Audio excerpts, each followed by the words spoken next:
After graduation from university with a major in history, I told my parents that I wanted to go to California. So my dad gave me enough money to last 2 weeks and said, have a vacation, and when you spend all your money, come back home.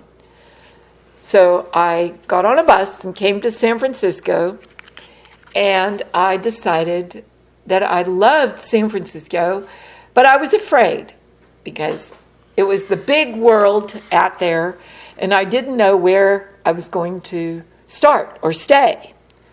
And I was very nervous, but I was determined that I wasn't going to go back home and call it a vacation. I wanted to really stay in San Francisco. So I decided I had to figure out where I was going to stay because I had a limited amount of money.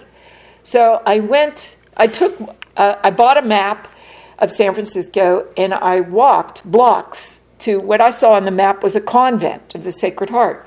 So I walked blocks out to Broadway, what's called Broadway Street in San Francisco, and talked to the Mother Superior nun at the convent of the Sacred Heart, asked her where I could find a place that I would feel safe at as an outside person coming from another state.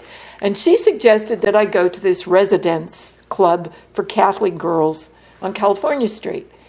So I went there, and they told me that they didn't have any place open, that I had to go on a waiting list. But when they saw that I had a recommendation from the Mother Superior nun at a convent of the Sacred Heart, the lady changed her tone and said, "Oh, yes, we have a place for you."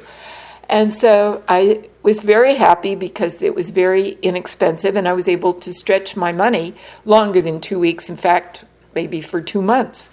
So I stayed at the Residence Club, and I got a job immediately at Wells Fargo Bank and continued to try to get a teaching job with the San Francisco schools, which did happen in a month. By September of that school year, I had a job at San Francisco as a social studies teacher, and I also taught English, and I was thrilled, of course. And I continued teaching with San Francisco schools for many years, and I built a house in Mill Valley, and later I had Charlie, and I decided that I needed to focus on raising Charlie, and that's when I decided that I had to retire from teaching.